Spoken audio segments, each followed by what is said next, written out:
And when it's in a predictable environment where the behavior is expected, it's just normal, they are not intimidated by their peers. You can create a culture where learning and doing well at learning is the norm. Our way of seeing things is that a rising tide raises all boats. And essentially, the kids who end up underperforming, it could be boys, it could be children with mental health issues, it could be SEN children, it could be children who are pupil premium, it could be, all of your more vulnerable children. Those are the children who underachieve when you don't take advantage of the time that you've got and of the best way of teaching, is what I'd say. So we just make a real effort to get the most out of every child. And I would argue that the way that you do that is by having a more traditional outlook. So what I mean by that is your teaching needs to be more traditional. It tends to be the case these days that people think, for instance, that desks in groups are a good idea because it allows the children to do more group work. We would argue that desks in rows are best, and that the teacher should be at the front of the class teaching and leading the learning. We believe very much in a traditional idea of the adult being the authority in the classroom, and that they are leading. And how do they lead? Well, they tell the children lots of stuff. So they prize knowledge in their classroom, which isn't to say that when you have group work or you have a more skills-based approach that you are rejecting knowledge. But when knowledge isn't your priority, I would say you don't include as much knowledge as you would do if it were the priority. So one of the things that's always very impressive about our kids is just how much they know. And that includes the boys. And they know lots and lots of stuff. Now, I think the caricature of a knowledge-rich classroom is one where people imagine that the children are just rote learning. There's very little rote learning that takes place in a knowledge school. You would use rote learning for things like times tables, or memorizing your French verbs, or your history dates, for instance. That requires learning. But when you're prioritizing knowledge, what that means is the teacher has all the knowledge in their head, and they're trying to give that knowledge to the children, rather than thinking that your role as a teacher is to question the child to try and draw the knowledge out of the child.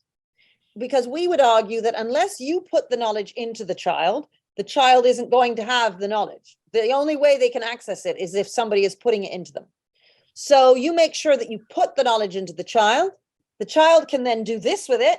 They're not just memorizing and then repeating. They are doing something with it. They're writing a little paragraph on it. You might do some quick pair work, very quick, and you might do some class discussion. So it's not like the teacher's just standing at the front lecturing. And you would do a lot of that, a lot of quick pair discussion, a lot of class discussion, a lot of writing, and you're breaking things up. That, I would say, tends to help children who might not concentrate as well. That might include boys, for instance. And people will often talk about competition with boys, for instance. And it's not that there's an obvious competition, but because the pace is quick and you're moving from thing to thing to thing, all of the children need to stay on board to kind of just keep up with the pace of the class. And by the end of it, they know that they've learned so much. If, for instance, you have a situation where children feel that they can miss a day of school, and it wouldn't really matter. So when I say it doesn't matter, they don't actually miss out on that much learning, because if you miss a lesson, well, it doesn't matter because you haven't actually learned that much by the end of that lesson. Then you don't have the same level of engagement with children, which will happen if they're learning a hell of a lot in each lesson. So that's one way in which we're very traditional, is the teaching. And then the second way in which we're traditional is we have very strict discipline. So we're known for our discipline.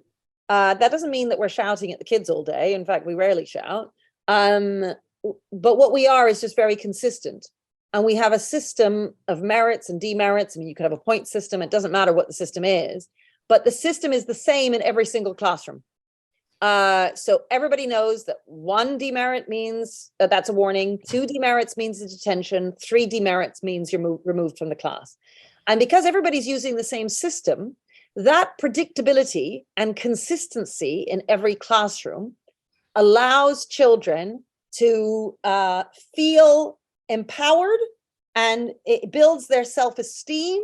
So those children who are a little bit more shy or awkward, those children who don't feel very good about themselves, you'd be amazed at how confident they get when you bring predictability and consistency into their lives. Sometimes children come from chaotic backgrounds. They need that predictability to feel secure enough in the lesson to then answer questions they might not otherwise answer, to try out something and push the boat out and think for themselves, to be creative in the way that they're thinking. I think that often people think that a traditional education means preventing children from being creative. I would say it's quite the opposite. It's when children are given lots of knowledge that they are able to be creative with it. And when it's in a predictable environment where the behavior is expected, it's just normal, they are not intimidated by their peers. You can create a culture where learning and doing well at learning is the norm.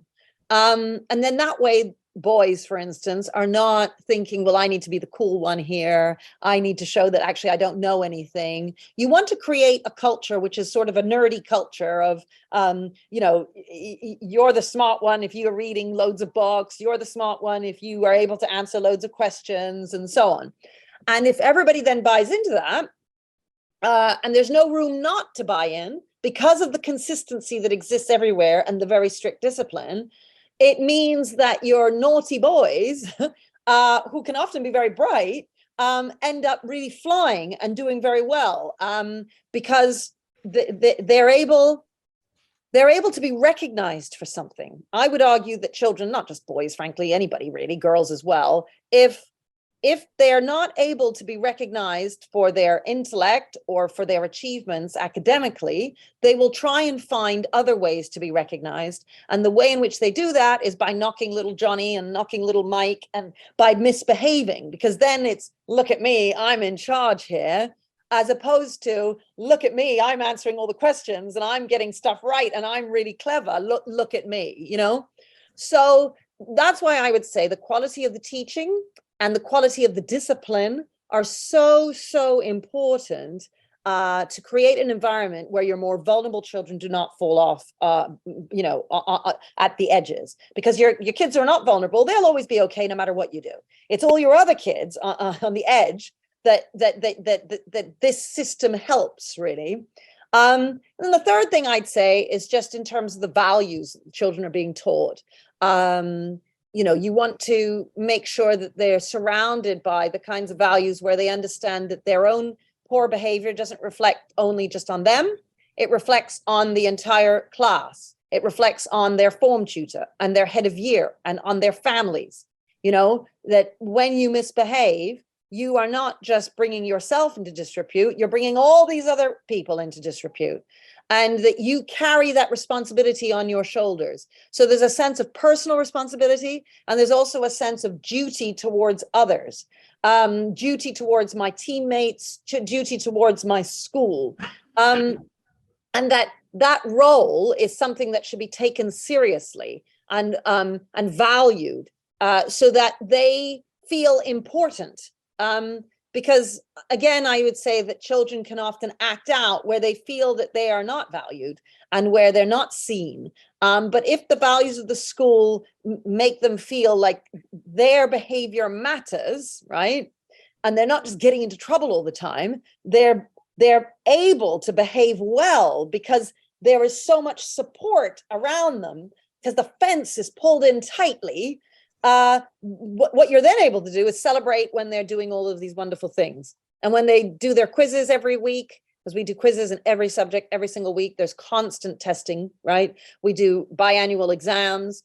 So the kids right now are revising loads for their internal exams that are happening in a week's time. And they're all just so driven. And those naughty boys, they're going to get, they are competing because they want to get those top scores, right? And that's the case every single week, as well as these two big sets of exams that happen throughout the year. So, when people argue against testing, I would say that they are harming the boys that you are trying to help. I would say that they are harming your more vulnerable children, because it's the vulnerable children who are going to benefit most from the more traditional systems that I find work very well.